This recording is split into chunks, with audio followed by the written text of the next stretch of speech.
Boa noite. Hoje temos uma nova sessão da oficina de formação cineclubista com o nosso amigo Lefteri Bezerra. O projeto Cinema no Museu, do Museu Antropológico da UFG, junto com o Cineclube Imigração, é um projeto que já tem uma duração de aproximadamente 11 anos, e toda terça e quinta apresenta uma nova programação sobre cineclubismo, em parceria com os cineclubes do estado de Goiás, hoje à frente de um projeto bastante ambicioso no processo de formação e difusão do cineclubismo no Brasil. O cineclubismo brasileiro, graças ao Museu Antropológico e o cineclubismo goiano, principalmente, eles têm conseguido manter as atividades de forma online nesse período de pandemia. O Museu Antropológico tem sido uma parceria e tem tido uma visibilidade muito grande com relação ao cineclubismo, e isso nós queremos agradecer muito ao Adelino e a Rosana, que são pessoas que estão sempre presentes nessas atividades. Eu vou chamar, então, o nosso amigo Lefteri Bezerra, do México, para nos falar sobre essa oficina. Claro que ele vai falar em espanhol. Boa noite, Lefteri, como você está?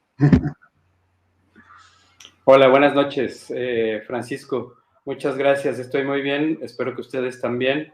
Y de nueva cuenta, aquí muy contento de poder seguir platicando del cine mexicano.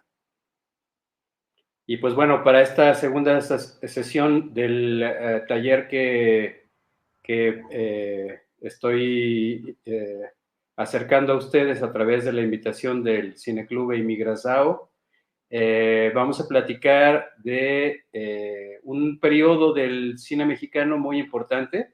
En la primera sesión les platiqué de los orígenes del cine mexicano desde la época de su llegada por parte de Edison con el cinematógrafo, el kinetoscopio, hasta el término de la década de 1920, es decir, todo lo que abarca el periodo que se conoce como cine mudo, aunque en realidad se trataba de el cine sin sonido sincrónico.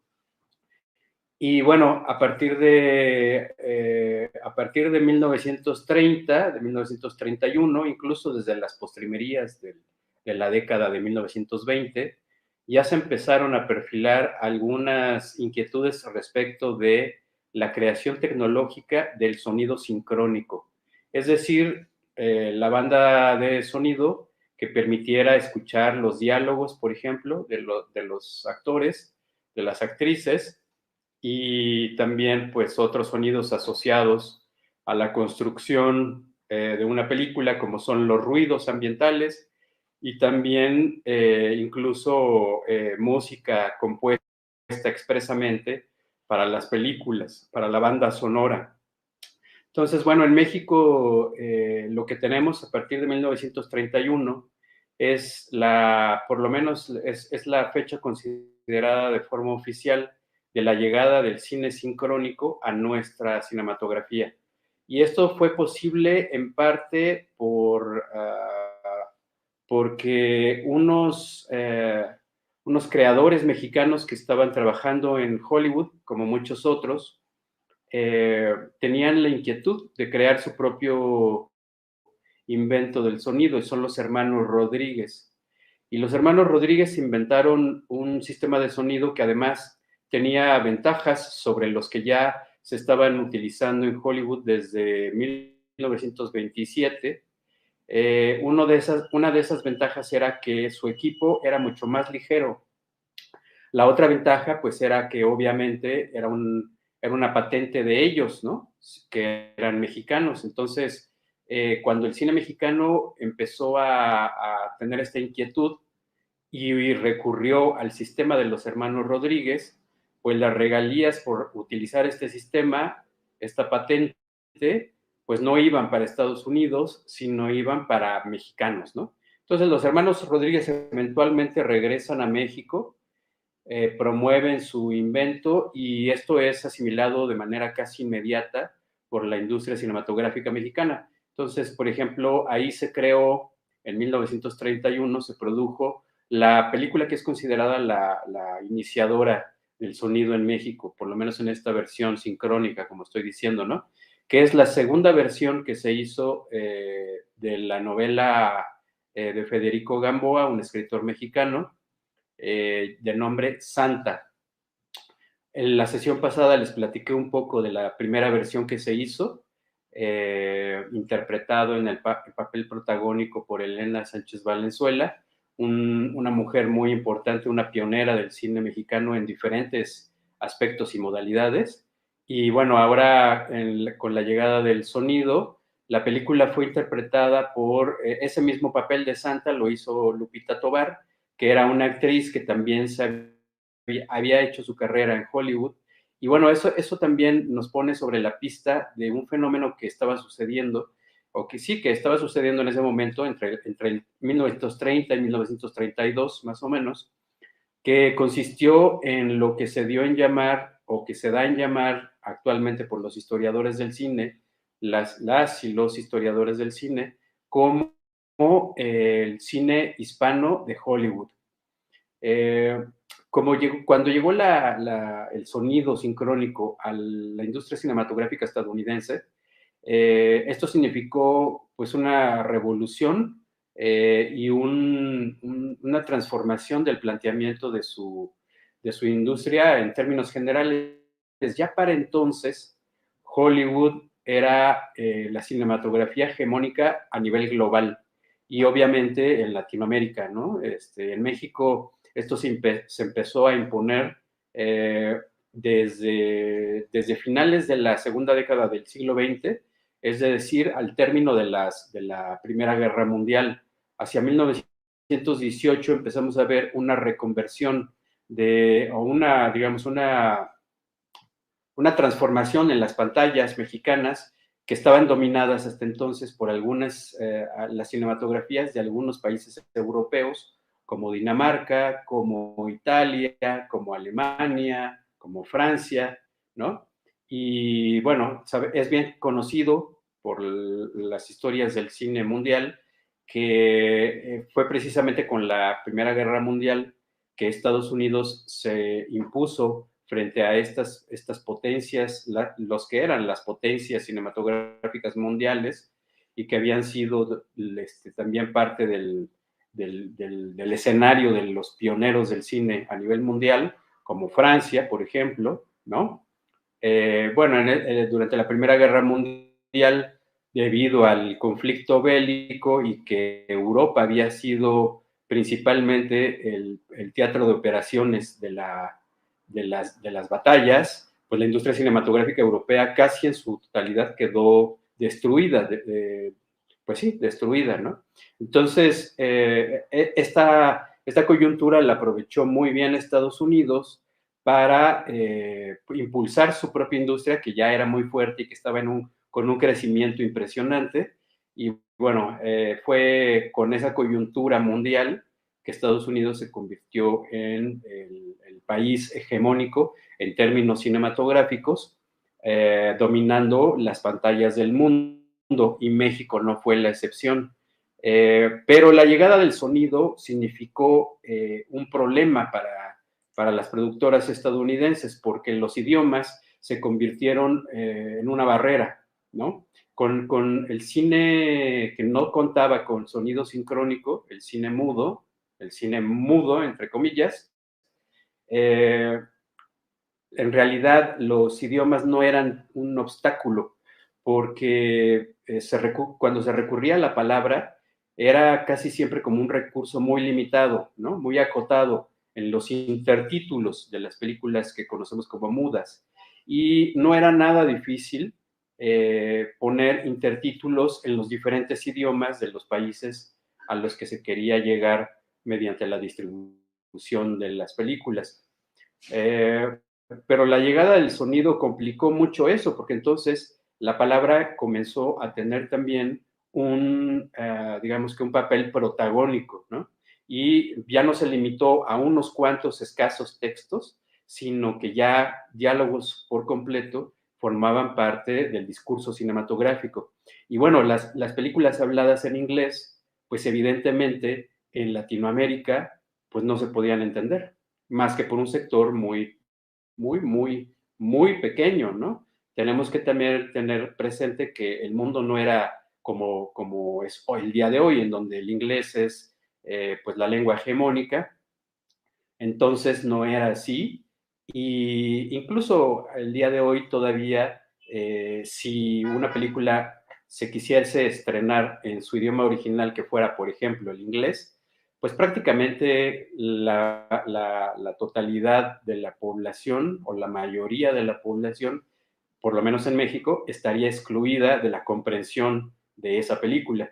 Entonces, para ellos se inventaron pues diferentes modalidades de por lo menos dos alternativas distintas para darle la vuelta a la barrera idiomática.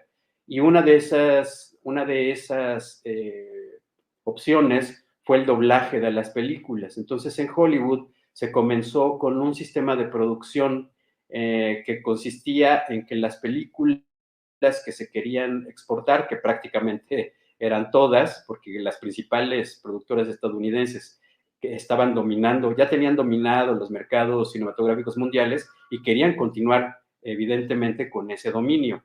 Entonces, sus principales películas, si no es que todas sus películas, las rodaban en diferentes versiones y una de estas versiones eran en español, ¿no? Entonces, por ejemplo, tenemos el emblemático caso de Drácula, que la película original es de Todd Browning, de 1931, justamente, y esa película se hizo también, se rodó en los mismos escenarios y con el mismo aparato tecnológico, digamos, pero con diferente equipo humano, ¿no? Entonces ahí esa película se volvió a hacer en español, dirigida por George Melford, también en 1931, porque fue un rodaje simultáneo al de Todd Browning y su equipo, pero en los papeles protagónicos, por ejemplo, en vez de Bela Lugosi, que hizo en la versión original, o podríamos decir original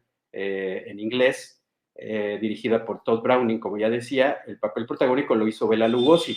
En el caso de la versión en español, lo hizo Carlos Villarías. Bueno, el protagónico femenino lo interpretó la mismísima Lupita Tovar, ¿no? Que es la actriz que protagonizó la versión sonora de Santa de 1931 también, dirigida en este caso por quien era un participante de esta modalidad de producción de cine hispano en Hollywood, un actor de origen español, Antonio Moreno, que fue invitado por la industria cinematográfica mexicana, digamos, a dirigir en esta ocasión esta versión de Santa. Y bueno, esto es muy importante porque nos habla del planteamiento, digamos, la comprensión social de esta modalidad de producción cinematográfica implicaba un triángulo, bueno, sí, un vínculo, y en muchas ocasiones un vínculo que era múltiple y que a veces era un triángulo y que se mantiene hasta nuestros días entre Latinoamérica, en este caso concreto México, y Estados Unidos, por una parte, Hollywood, aunque no en exclusiva, también Nueva York, por ejemplo, y Europa, ¿no? Entonces tenemos los dos polos de ese triángulo y un país latinoamericano como México, pero esto también sucedió con otros países latinoamericanos e incluso con países europeos periféricos en el mundo, digamos, en el universo cinematográfico, como España, ¿no?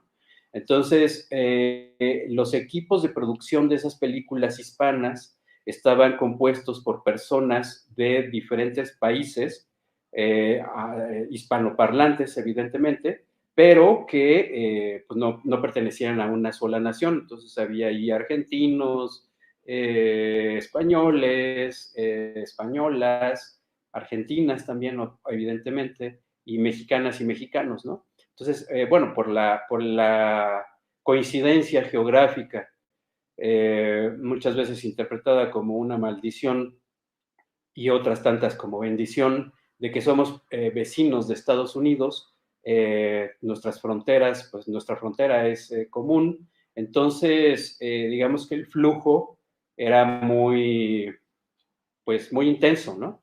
Y entonces mucha gente que desde la década del 20 o incluso desde antes había estado interesada en la participación en la producción cinematográfica, pero que no hallaba su sitio en México porque no estaba desarrollada una industria que tuviera la capacidad de absorber esas capacidades creativas y laborales, digamos, se integró a la industria cinematográfica estadounidense, lo cual pues fue muy importante para la cinematografía mexicana porque mucha de esa gente eventualmente se regresó a su país y ayudó a construir lo que eventualmente se convirtió en la industria cinematográfica mexicana a partir sobre todo de 1937, que es cuando se estrena una de las películas más emblemáticas de nuestra cinematografía, que es Allá en el Rancho Grande, dirigida por Fernando de Fuentes, que significó un éxito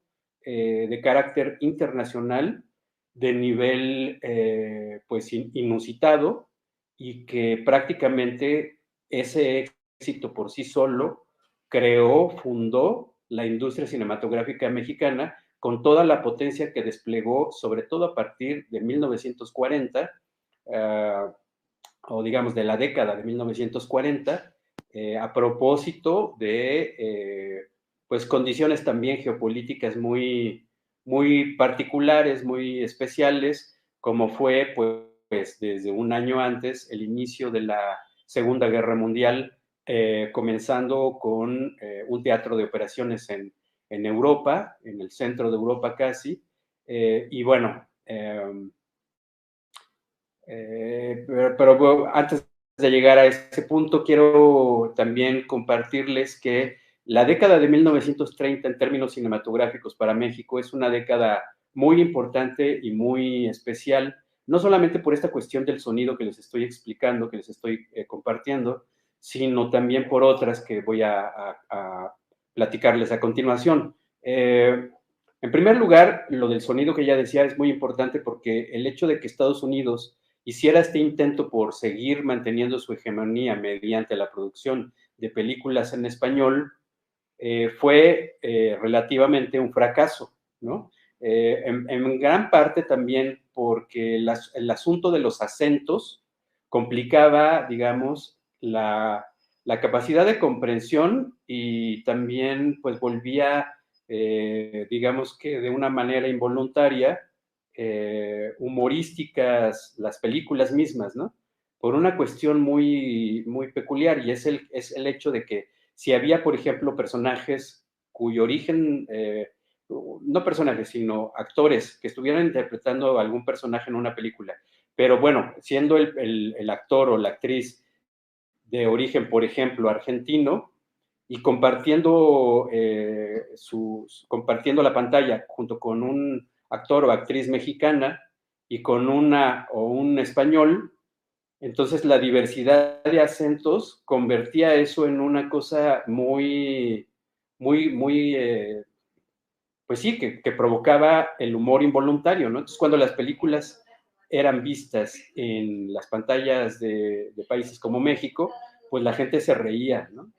En el caso de que entendieran, porque también hay que decir que mucha gente no lograba entender bien qué es lo que se decía, en parte por los modismos que se utilizaban, y en parte también porque también es cierto que la tecnología del sonido no era todavía perfecta, ¿no? Entonces, se enfrentaban pues este tipo de retos y eso permitió que de algún modo las pantallas mexicanas estuvieran ávidas de películas pues que su público pudiera comprender. Y entonces la gente que ya estaba en México trabajando en el medio cinematográfico desde la década anterior, empezó a tener, digamos, una solicitud industrial que era, pues digamos, insólita antes, ¿no? Que no había sucedido en décadas anteriores. Cuando el público se conformaba y estaba gozoso de ver películas de las divas italianas, por poner un ejemplo, o del expresionismo alemán, que también llegaron esas películas por acá, o incluso de películas soviéticas que también se llegaron a ver, porque también se distribuyeron en México las películas de esta vanguardia cinematográfica, que también pues tuvo una presencia, aunque no masiva, pero bueno, tuvo su presencia, ¿no? Bueno, el caso es que las pantallas mexicanas necesitaban películas habladas en español por mexicanos, ¿no? Y mexicanas. Entonces eso motivó de alguna manera que se produjeran más películas y que el público se acercara con más interés a ver estas producciones, a ver y a escuchar ahora, ¿no? Entonces, en la década de los 30 se caracteriza desde mi punto de vista, entre otras cosas, por ser una década de experimentación, por ser una época de formación de una industria cinematográfica que implicó que creadoras y creadores experimentaran como no se había hecho antes, con la intención de formar una industria cinematográfica que pudiera abastecer a esa demanda de un mercado que estaba pues ávido de ver películas habladas en su idioma.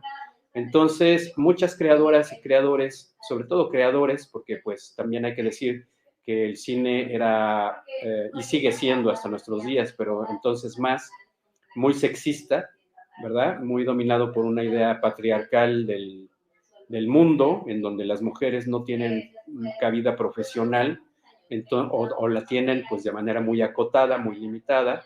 Entonces, pues bueno, era básicamente un mundo de hombres, sobre todo si nos referimos a la cuestión de la dirección de películas, ¿no? Porque pues siempre ha habido actrices, evidentemente, pero limitado a eso, ¿no? Prácticamente, aunque también ha habido mujeres en otros departamentos de la producción cinematográfica, pero digamos que en general era un mundo muy sexista, como sigue siendo hasta nuestros días, desafortunadamente, a pesar de los grandes esfuerzos que se han hecho, sobre todo por parte de las mujeres, que han empujado el cine en México hacia la apertura hacia ellas mismas, ¿no? Bueno, el caso es que se hizo mucha experimentación, como estaba diciendo, y entre los grandes creadores que hicieron este tipo de experimentos, podemos citar, por ejemplo, el caso de Juan Bustillo Oro, un creador que venía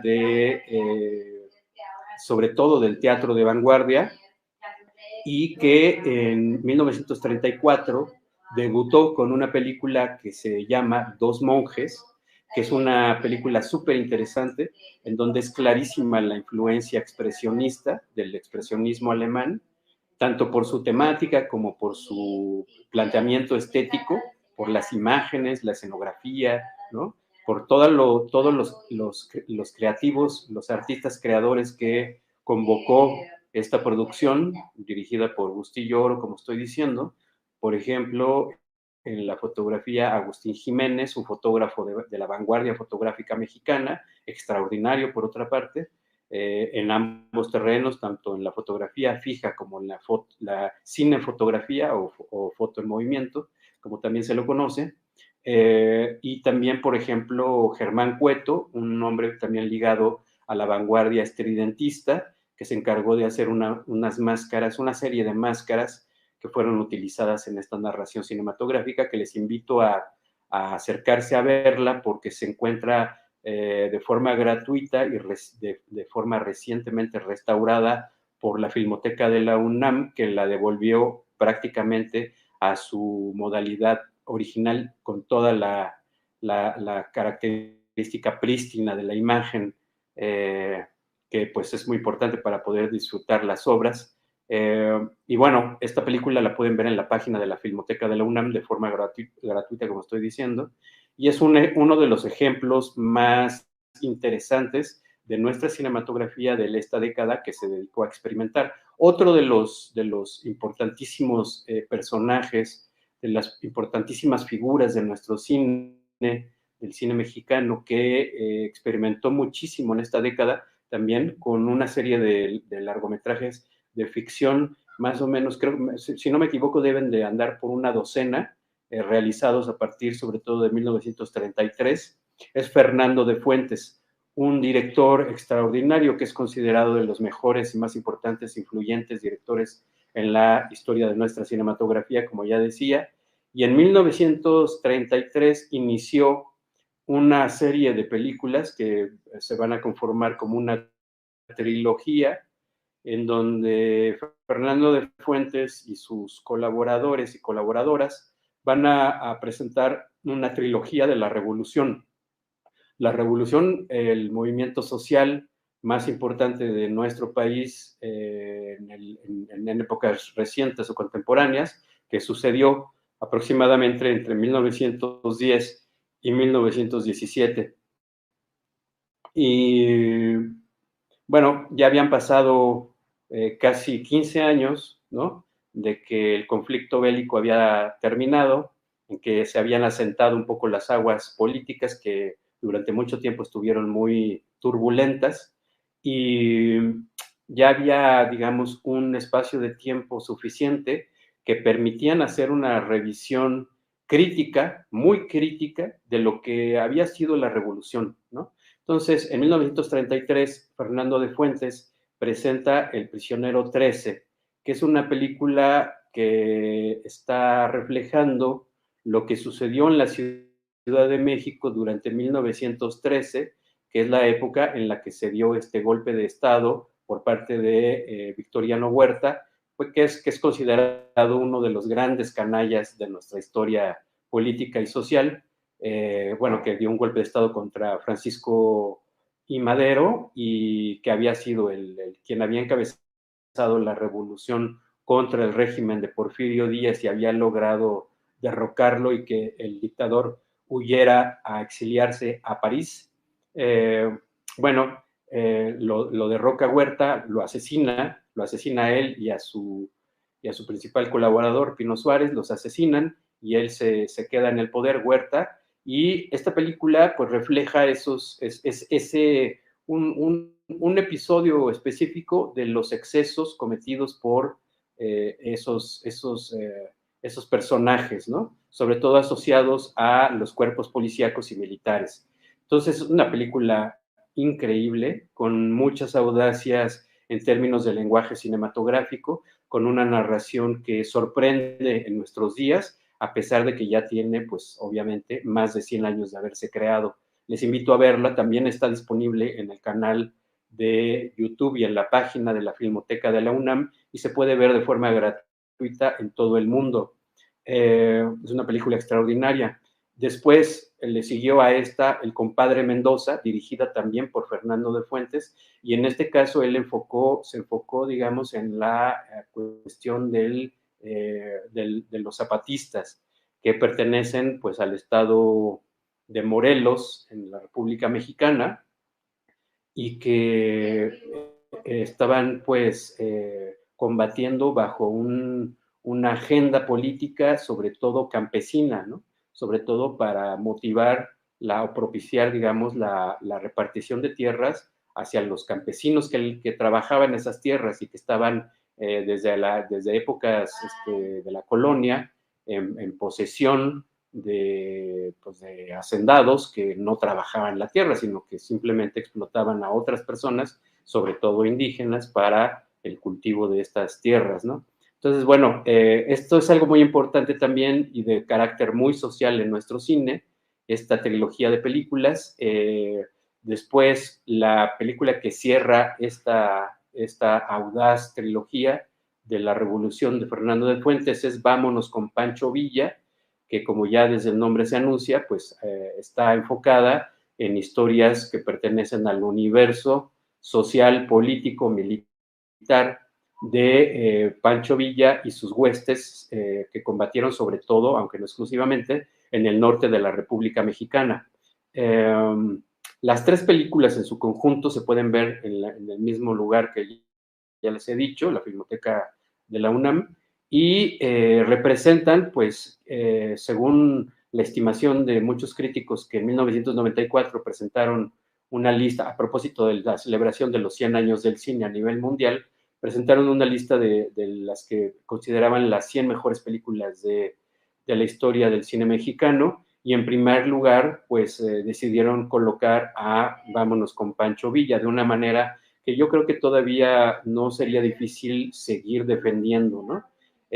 Porque la película en sí misma se defiende por sí sola, y pues es una visión súper crítica, no solamente de personajes de caudillos de la revolución como el propio Pancho Villa, sino en general, digamos, del proceso revolucionario y de los combates agrios y tristes que se dieron entre las facciones revolucionarias que se disputaron el poder, ¿no?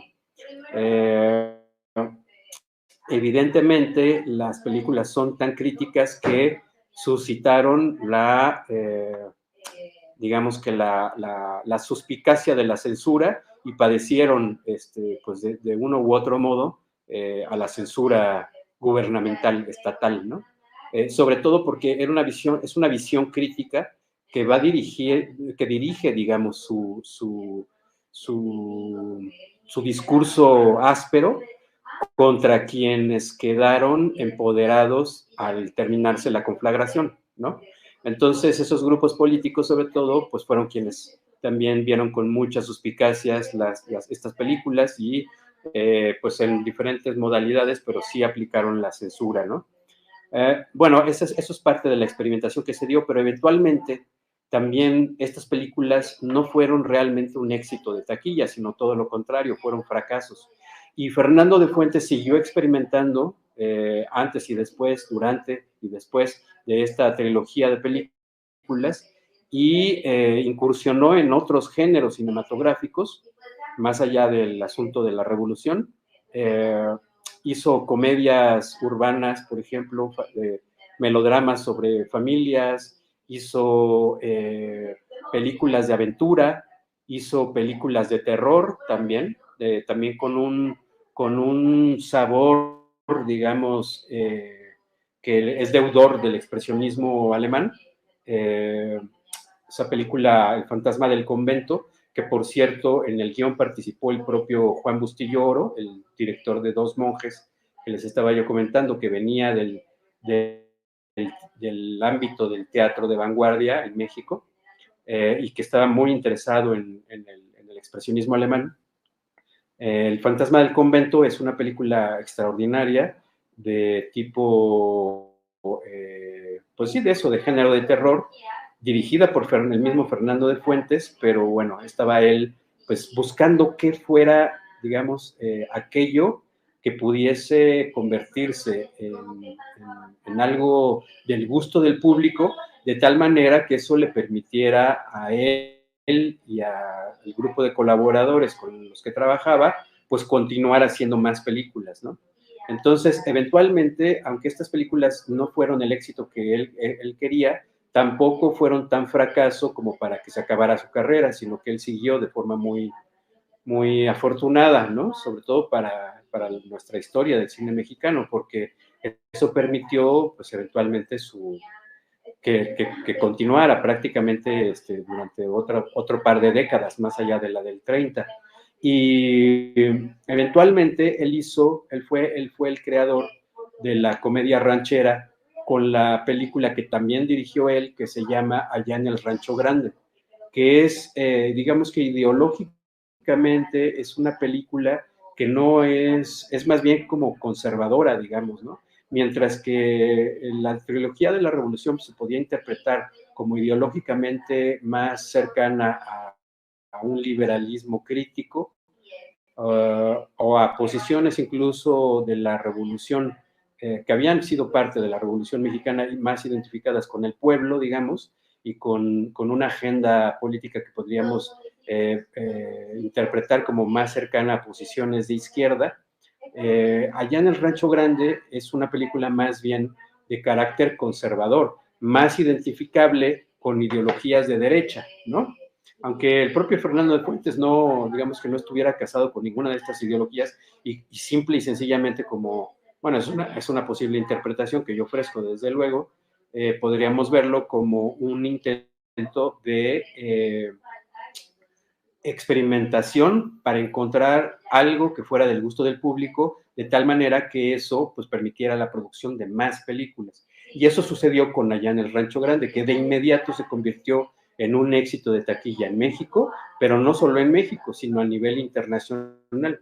Entonces, pues esto significó algo muy importante para el cine mexicano, porque públicos de todo Latinoamérica e incluso de Hispanoamérica, porque se incluye ahí por lo menos España, empezaron a ver al cine mexicano como un cine que les gustaba, del que querían ver más propuestas. Y eso es justamente lo que estaba buscando Fernando de Fuentes, y posibilitó entonces el despegue, ahora sí, de la industria del cine mexicano, que eventualmente se va a convertir en la industria cultural más importante de Hispanoamérica en toda su historia. Entonces, esto es algo de dimensiones pues muy, muy considerables, ¿no? En lo que pues obviamente confluyeron una serie de factores, no los puedo decir todos en esta charla, puesto que esta charla debe de ser más o menos acotada a 1 hora, y sería muy difícil poder ser exhaustivos en esta revisión, pero bueno, por lo menos sí les adelanto estas claves para entender la historia del cine mexicano, la historia social del cine mexicano. En esta década de los 30 también se experimentaron con otras cuestiones, y estas otras cuestiones están más asociadas con lo que yo decía ya, que adelantaba, que en la década de los 20 circularon en México, en las pantallas de algunos cines, sobre todo de la Ciudad de México, de la vanguardia soviética. En 1930, a finales, en diciembre, llegó a nuestro país un realizador muy importante en el ámbito internacional. Quizás era la figura más prominente del ámbito cinematográfico internacional en ese momento. Y me estoy refiriendo al realizador soviético Sergei Eisenstein. Y llegó a México con la propuesta o con la idea, el proyecto de hacer una película.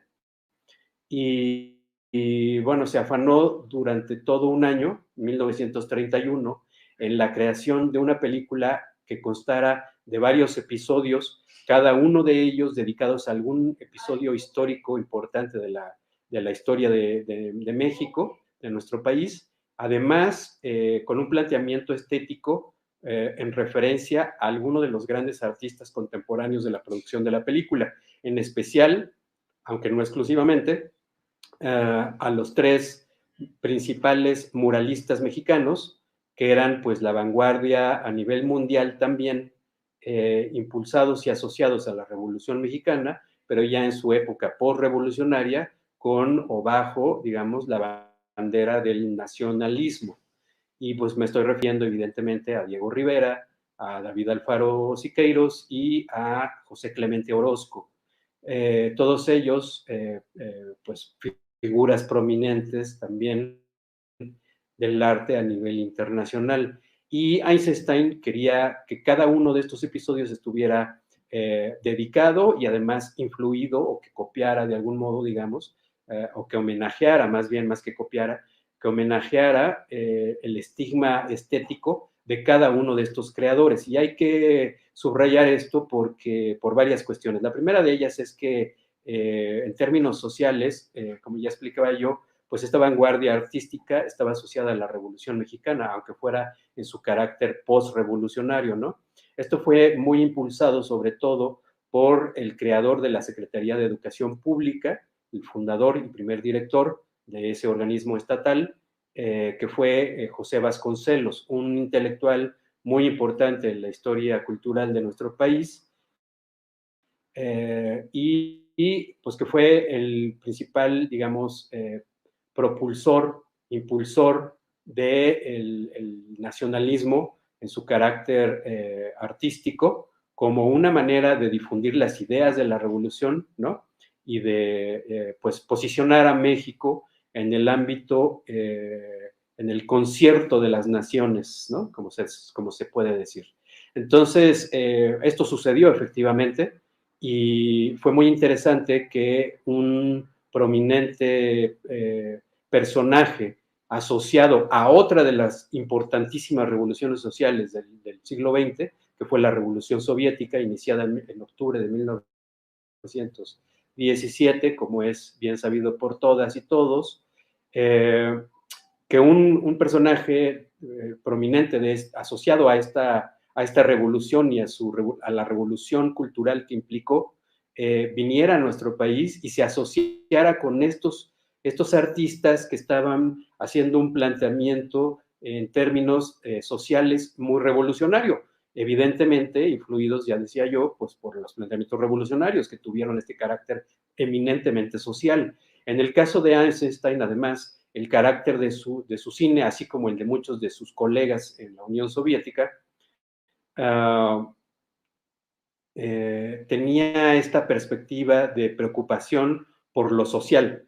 Es decir, en contraste con las producciones hollywoodenses que estaban centradas sobre todo en historias y en personajes individuales, ¿no? Ensalzando la individualidad, que es digamos que un componente esencial de la ideología liberal, de la ideología del capitalismo.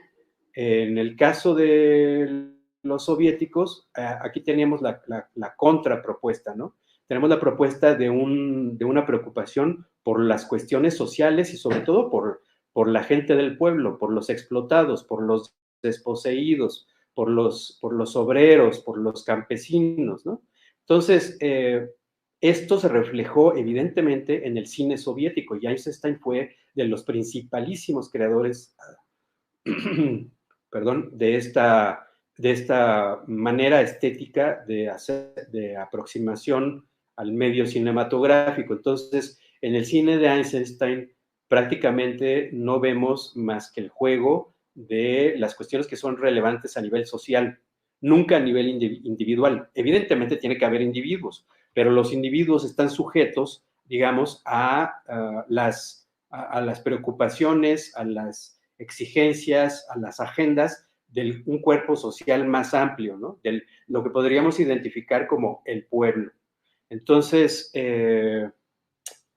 con este planteamiento, con esta manera de pensar el cine y la estética en general, Eisenstein se propone hacer esta película en México, que es un proyecto que finalmente se vio frustrado por diferentes razones que no tengo tiempo para detallar, pero que son muy interesantes de conocer y que están muy bien escritas por, sobre todo, historiadores mexicanos, aunque no exclusivamente, porque como ya decía yo, siendo Eisenstein una figura prominente a nivel internacional, pues ha suscitado desde siempre el interés de muchos historiadores de diferentes países, como Estados Unidos, Alemania y obviamente en la Unión Soviética y lo que es actualmente Rusia. Pero no de forma exclusiva, también hay británicos y bueno, hay cualquier cantidad que ustedes se puedan imaginar de gente especialista en su cine y pues en sus propuestas, ¿no? Y en los recuentos históricos, historiográficos de esta importantísima experiencia hecha en México por Eisenstein, hay pues toda la clase de detalles que ustedes puedan imaginar que son muy interesantes de conocer y que abonan mucho a la comprensión de esta dimensión social del cine, que es lo que estamos intentando subrayar en este taller o, como le dicen ustedes, oficina, ¿no? Y bueno, esto dejó una impronta muy importante en el cine mexicano.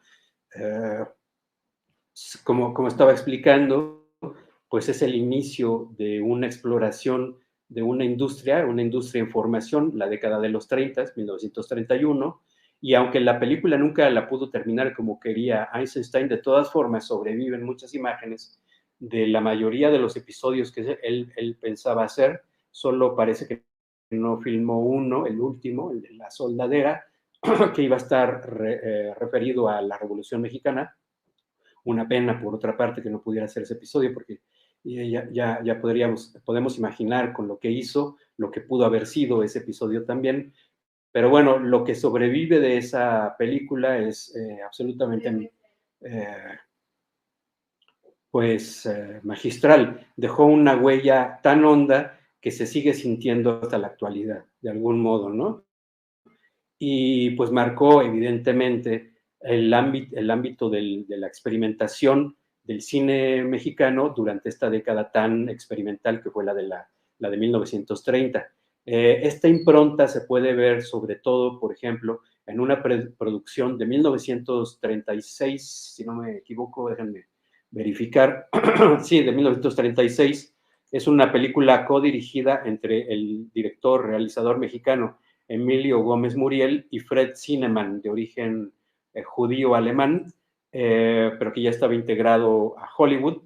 Y pues la fotografía la hizo también un cinefotógrafo que también ya había hecho cine en Estados Unidos, cine de vanguardia, Paul Strand, un fotógrafo también de foto fija, muy reconocido en el ámbito internacional y que hoy es considerado pues uno de los grandes fotógrafos de la historia de la fotografía, ¿no? En Estados Unidos y a nivel mundial.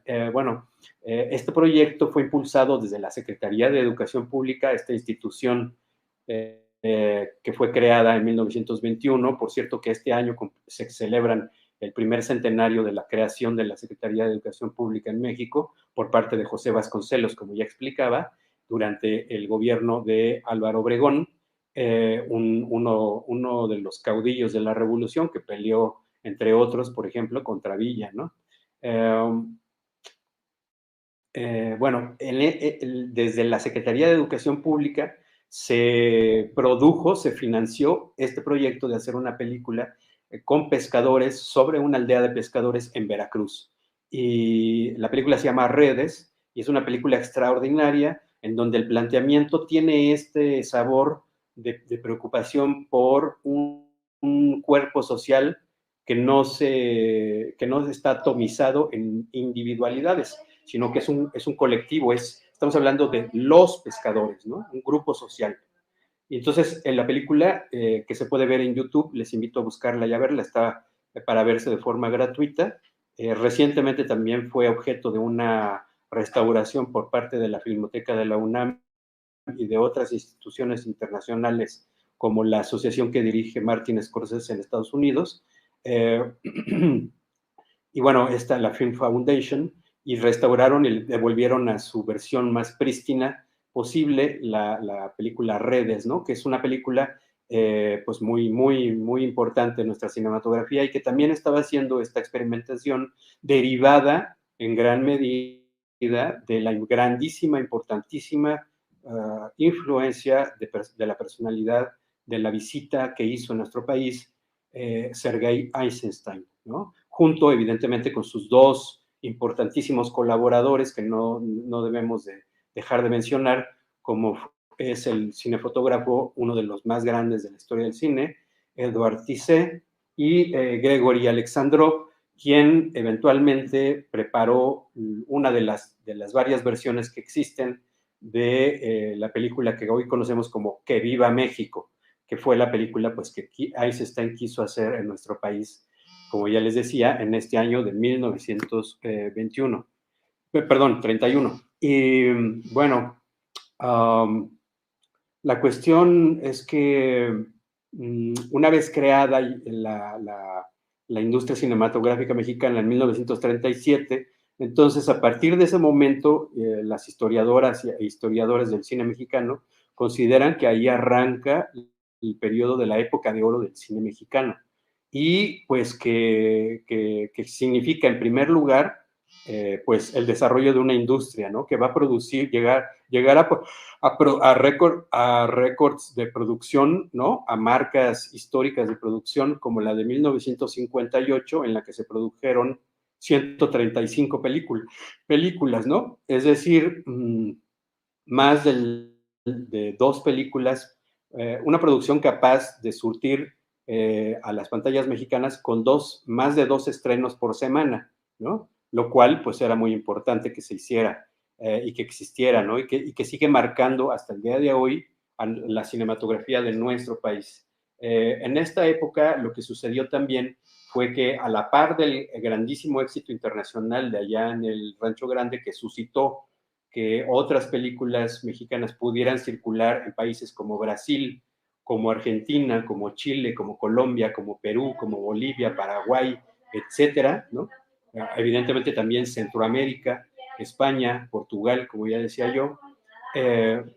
Estas películas, digamos que esta película pionera le abrió las puertas de esos mercados al cine mexicano, ¿no? En un momento en que Hollywood estaba pasando esta crisis por la barrera del lenguaje que ya les expliqué.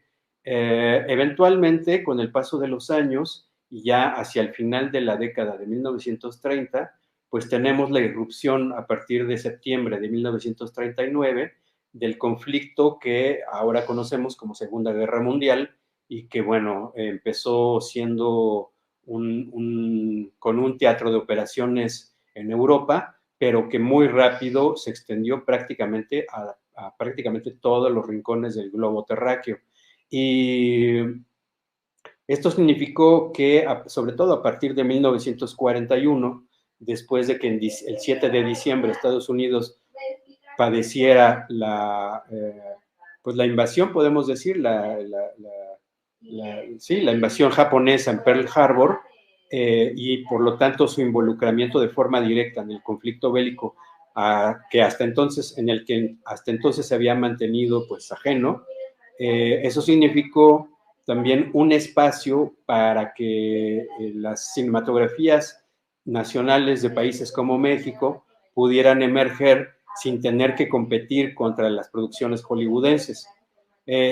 Incluso más allá de una posible competencia, lo que sucedió fue que Estados Unidos se convirtió en una suerte de aliado de la cinematografía mexicana, proveyéndole de materiales como por ejemplo película virgen, no con la fluidez que la industria mexicana en ese momento hubiera sido capaz de asimilar o que requería, pero sí, digamos, como lo suficiente para que fuera a convertirse en la principal, como ya explicaba también, como ya mencioné, la principal industria cultural del mundo hispano en toda su historia, ¿no?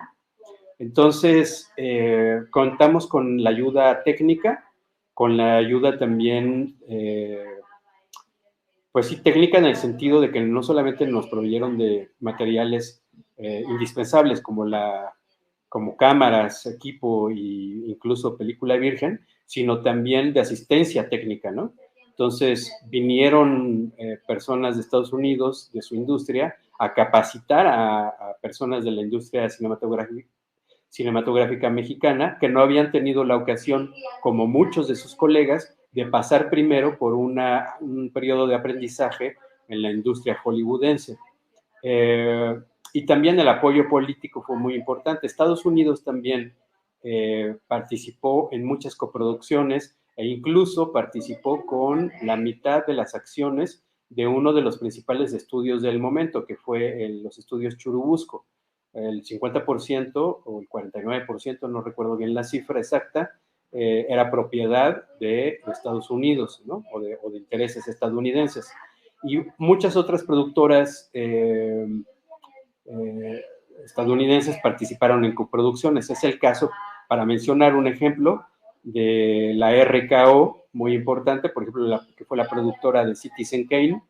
Esa compañía era quien nos sentaba las acciones de los estudios Churubusco y que eventualmente va a coproducir junto con México películas tan importantes de nuestra cinematografía como, por ejemplo, La Perla, ¿no? Dirigida por Emilio el Indio Fernández, una adaptación de un cuento o de una novela breve escrita por John Steinbeck después de que éste hiciera un viaje, una expedición científica a la península de Baja California en 1940.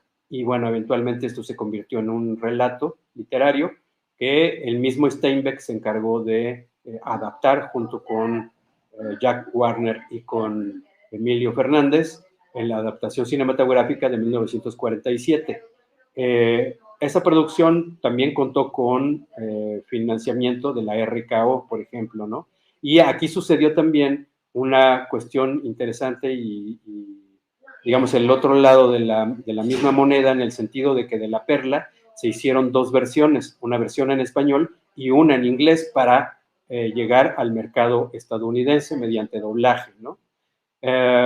Bueno, la historia del cine mexicano de la época de oro es una época que implicó también la creación de muchos géneros cinematográficos y la exploración de temáticas que no habíamos visto nunca antes en nuestra cinematografía, o que no la habíamos visto con el despliegue y la capacidad también que se vio en esta importante época.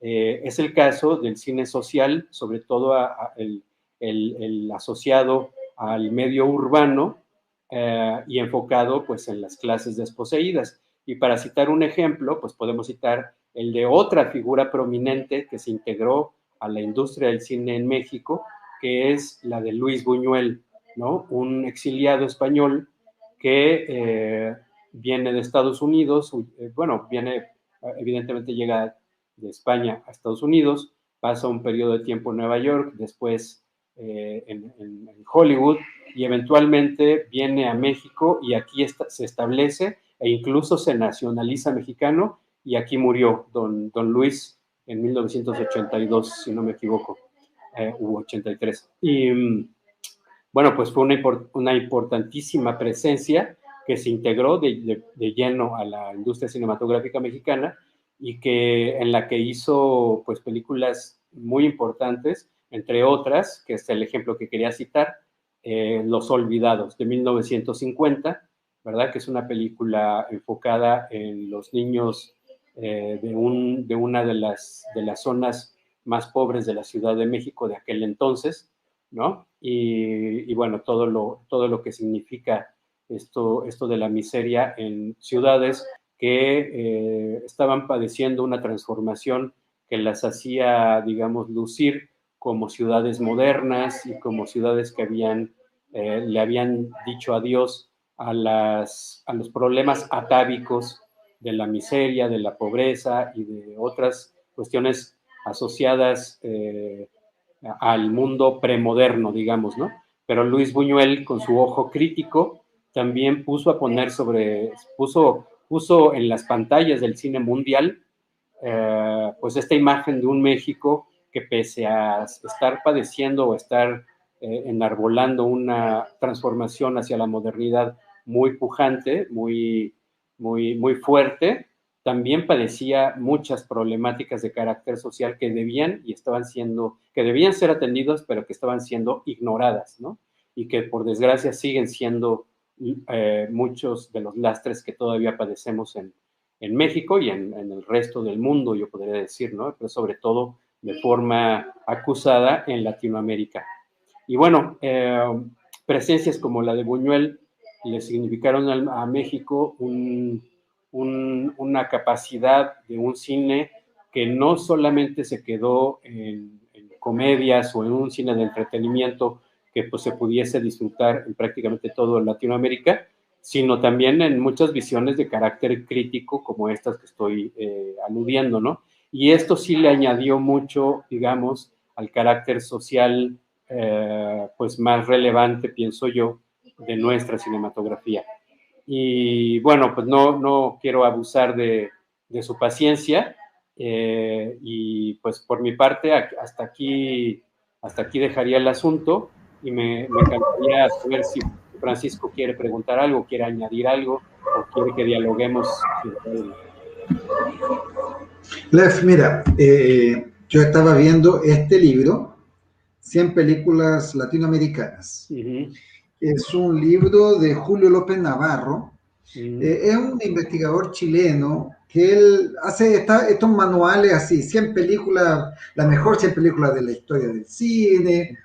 Y ahí, en este libro,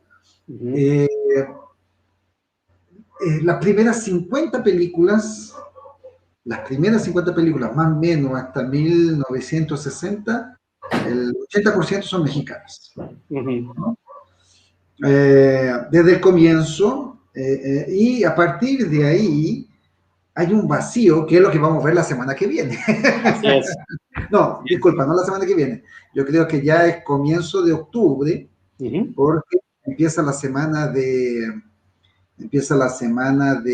primavera de museos, y Ujú. ahí no tendremos actividades durante 2 semanas prácticamente. Sí. Eh, pero hay un auge, y algo interesantísimo, que es la presencia de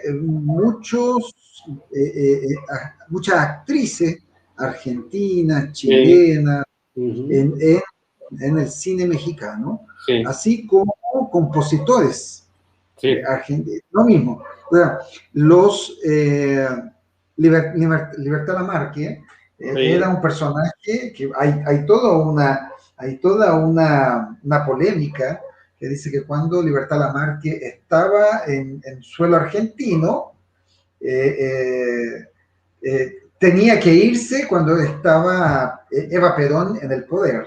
Y Ujú. justamente Libertad Lamarque tenía es tanto que se dice que era básicamente mexicana, ¿no? Sí, sí. Entonces hay muchos personajes ahí en la historia Cubanos, latinoamericana, cubanos también, sí. cubanas y cubanos, Ajá. muchísimos. Eh, También de República Dominicana, por ejemplo. Del Caribe vinieron muchas personas. México se convirtió en la principal industria cultural del momento y atrajo, por lo tanto, a cantidad de gente con mucho talento de todo el ámbito hispanoamericano. sí, y así, y no solo en el cine, No, porque digamos, México probablemente con su revolución, ¿no? sí, Yo creo que es un momento de riqueza cultural sí, que se permitió a partir de la revolución. O sea, en ese sentido, tal vez una de las revoluciones más importantes, revoluciones políticas más importantes de América, que no se le da gran importancia en América, ¿no? Porque, digamos, hablamos de la Revolución Cubana, parece que las revoluciones empezaron en Cuba en 59, ¿no? Pero la Revolución Mexicana tuvo un auge importante, porque empezó a atraer personalidades. O sea, Trotsky vivió es tanto que Trotsky fue un ente muy polémico en México, porque los comunistas querían liquidar, es tanto que lo mata un agente comunista a Trotsky, y Trotsky era también como la amenaza constante del capitalismo emergente en ese momento, ¿no? del O sea, capitalismo mundial. mundial, claro. Entonces, sin decir que se dice que Trotsky trabajó en las películas, en una u otra película de Chaplin, ¿no? Trotsky hizo una participación por su forma característica distinta, pero las personalidades que existían en México, ¿no? No, bueno, la talla de Eh, mundial. sí, además que México recibió, fue un espacio, digamos, con el frustrado intento de la pre-revolución cubana. Ujú. Fidel ¿cómo se dice? Exilia Aquí en vivió, México, claro. ujú, junto con mi Eh, mamá. eh, y cuando estaban en Cuba, cuando ya había sucedido la revolución cubana y todo, algunos mexicanos trotskistas entre ellos querían crear inestabilidad política en México. Sí, sí, claro. Y Fidel no lo permitía, porque México era un aliado importante, Sí, no tanto revolucionario, pero era el único apoyo real independiente, porque el Así mismo es. México, siendo un país distinto, era un país independiente de Estados Unidos y que de cierto modo era una cortina de una barrera de ese capitalismo fuerte. Sí, Entonces, el único contacto que Cuba tenía era México, que era un sí, contacto real, sí, ¿no? sí. Sí, de Entonces, hecho, entre los personajes importantes de esa época que coincidieron incluso con Trotsky, hay que mencionar, por ejemplo, a André Breton. Breton llegó a México en 1939 y junto con Diego Rivera y Trotsky hicieron un manifiesto que es muy, muy conocido, pues, ¿no? Y bueno, por acá pasó la pléyade de la intelectualidad y de la creación artística, podríamos decir que mundial, ¿no? Sobre todo europeos y estadounidenses, pero no exclusivamente, como también lo que tú mencionabas de todas las personas de Latinoamérica, de Hispanoamérica, podríamos decir, ¿no? Eh, entre otros, por ejemplo, también el poeta y actor, por cierto, de cine, extraordinario, por otra parte, Antonín Artaud, que también en la década de los 30 pasó por acá, entre los tarahumaras. uh-huh. Hay unos temas así que son desconocidos, digamos, para uno, ¿no? Porque por eso es tan importante tu presentación, porque, digamos, desconocemos completamente la cultura Uh-huh. de un país tan rico, porque, digamos, yo recuerdo personas que conocen mucho de cultura, y cuando uno hablaba de Octavio Paz, decían, ¿quién? Eh, eh, Sí, sí, sí pasa, sí pasa. ¿Sí? Hay Entonces, mucho de colonialismo intelectual, ¿no? En nuestros países. claro. Uh-huh. Y eh, hay que empujar porque eso se transforme, por tumbar ese colonialismo que está incrustado también en en nuestras visiones culturales, ¿no? por eso que es importante la incorporación de México en nuestra parrilla de actividades. O sea, eh, sería muy importante si podemos pasar una película mexicana, digamos, en la actualidad. Sí, Digamos, a mí me encanta Amores Perros, ajá, ¿no? Iñárritu. Es una película narrada de una forma, son tres cuentos en uno. La historia del guerrillero es Uh-huh. genial, porque es Sí, un sí, sí, sí. tipo, o sea, es un invisible dentro de una sociedad que al mismo tiempo muestra un poco esa, esa realidad tan contemporánea en todos los países, digamos, ¿no? Así es. Eh, Nosotros en Brasil, mismo siendo chileno, digamos, yo me siento muy brasileño, Brasil es un país que está muy encerrado en sí mismo. Uh-huh. Entonces, se dice que el hecho de que estemos una barrera de la cordillera de los Andes nos hace, digamos, Uh-huh. que sea una barrera natural, pero al mismo tiempo el idioma hace con Uh-huh. que seamos, digamos, cree una dificultad. Pero creo que de a poco vamos rompiendo eso. Yo Sí. creo que las personas se están acostumbrando a escuchar, ya hemos dicho más de un taller o alguna actividad en español. Uh-huh. Entonces, de a poco estamos ahí rompiendo un poco esa barrera, ¿no? Sí, sí. Tú mismo participaste en una actividad en dos o en uno o en dos actividades participaste. En una, la de Tengo miedo, torero. Tengo miedo todavía. Uh-huh.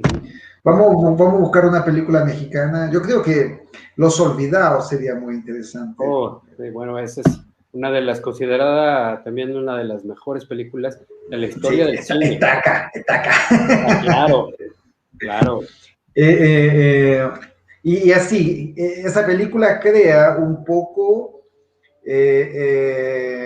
una secuencia como Tie Down del argentino Birri, ¿no? Creo que es de Fernando Birri. Claro, claro. Muy Eh, importante para el tercer cine. claro, claro. O sea, alguien que de cierto modo creó un estilo y fue muy apropiado para el momento y muy transgresor Sí. en el momento, ¿no? de cierto modo de visibilizar a los invisibles que existen ¿no? Que es un poco lo que tú dices, es un poco la característica del cine, del tercer cine, ¿no? Del cine tercermundista. Completamente, completamente. Además, súper importante la figura de Birri, por ejemplo, en la formación del ICAI en Cuba, Sí, sí. ¿no? Muy, muy importante. Además, él se formó en el Centro Experimentale de Cinema en Roma, en donde, pues, digamos que era la cuna del neorrealismo italiano, ¿no? Y esta película en especial, Los Olvidados, tiene mucho del influjo neorrealista, ¿no? Sí. Evidentemente, Buñuel no era un tipo que estuviera circunscrito a ninguna escuela estética. Y en la película hay muchos ejemplos y muchos momentos en los que hay una transgresión del código neorrealista, pero evidentemente es una película de un influjo neorrealista, ¿no? Innegable, me parece a mí. Sí.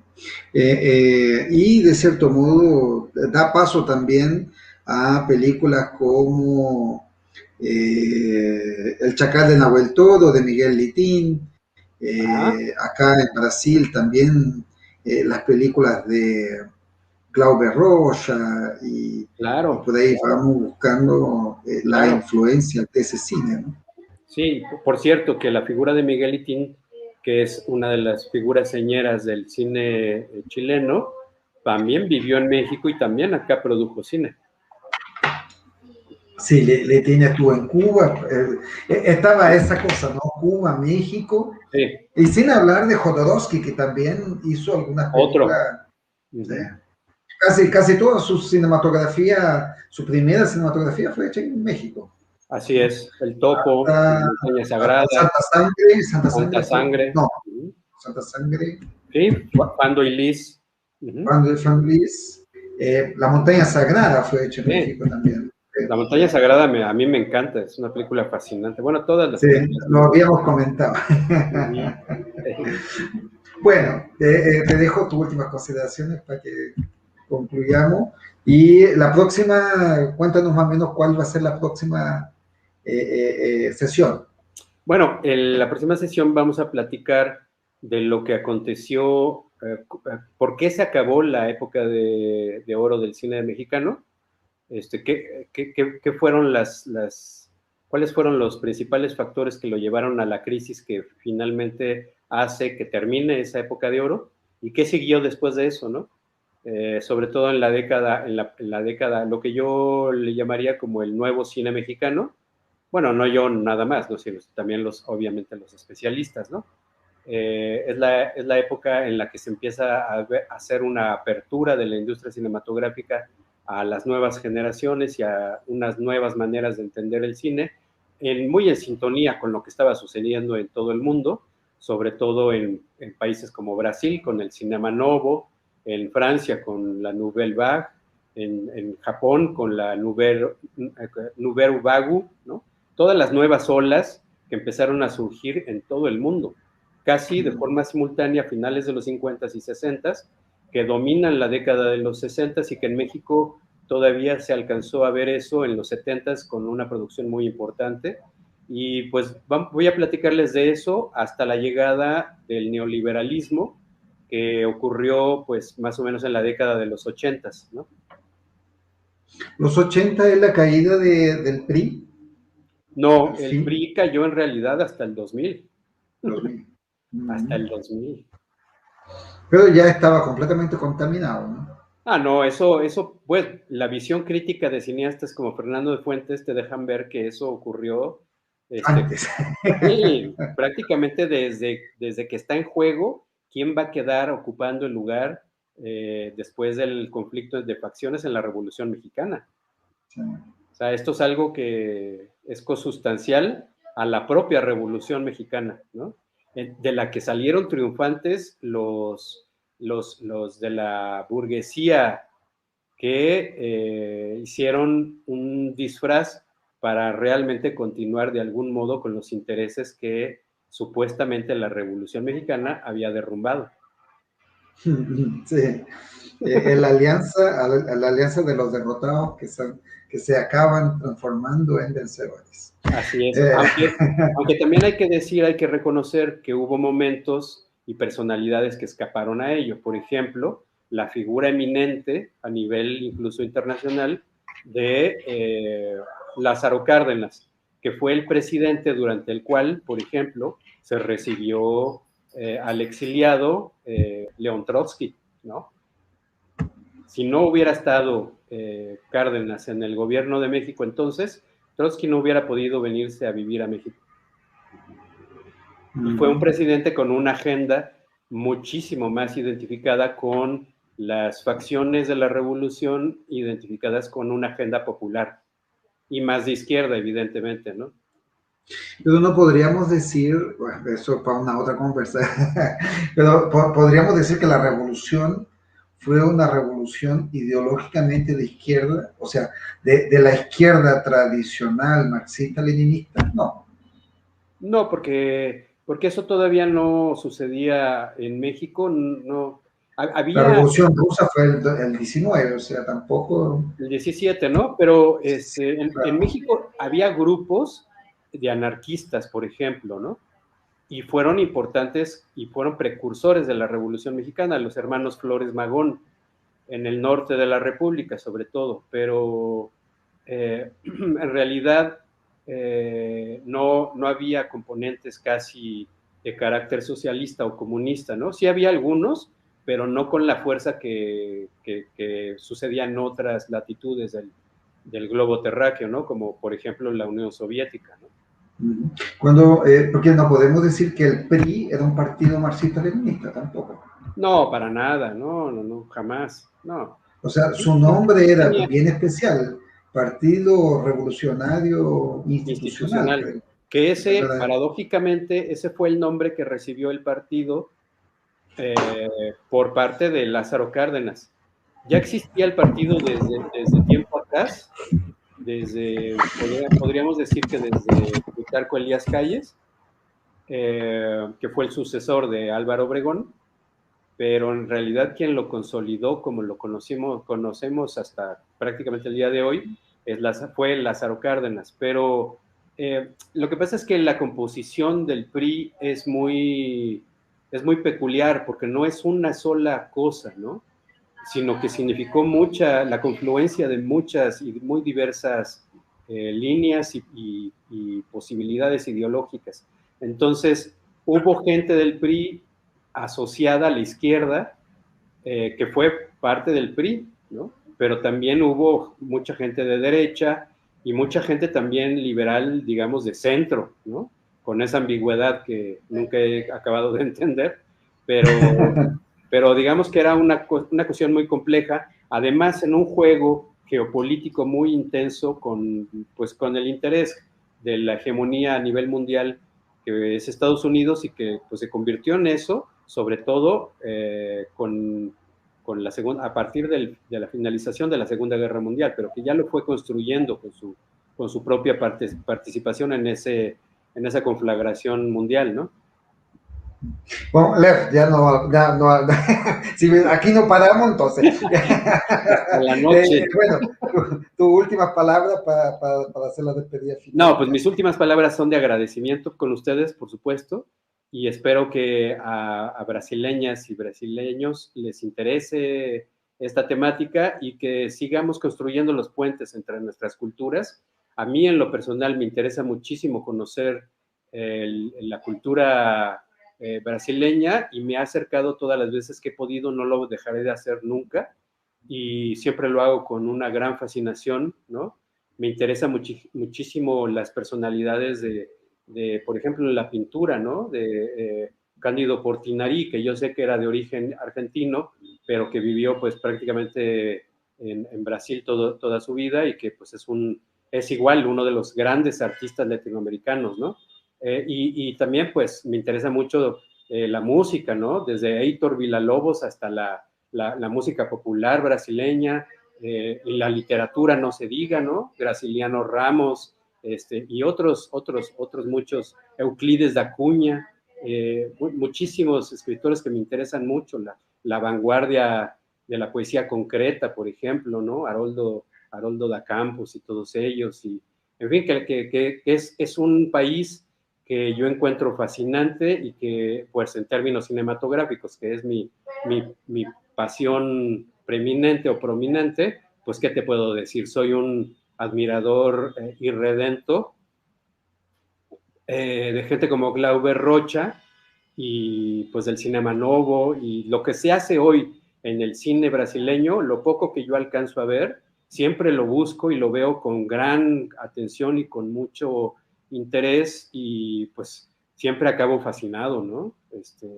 La verdad es que me encanta la cultura brasileña y eso me sucede con el resto de Latinoamérica y creo que estos esfuerzos que ustedes están haciendo son los esfuerzos que hay que continuar y que hay que solidificar y que hay que estrechar lazos entre nosotros y nosotras para que nuestros países salgan del aislamiento en el que nos encontramos y reconozcamos que hay un montón de vasos comunicantes que nos hacen ser lo que somos, hermanas y hermanos. Muy bien. Bueno, Lefty, muchas gracias, te agradezco. El Museo Antropológico de la UFG, junto con el Cineclub Inmigración, quieren agradecer a todos por esta velada tan interessante. Eu vou voltar a falar português. Bom, o Museu Antropológico quer agradecer a todos pela presença de vocês nesta oficina sobre o cinema social mexicano. Agradecemos ao Leftery Bezerra pela sua apresentação e esperamos vocês na próxima quinta-feira.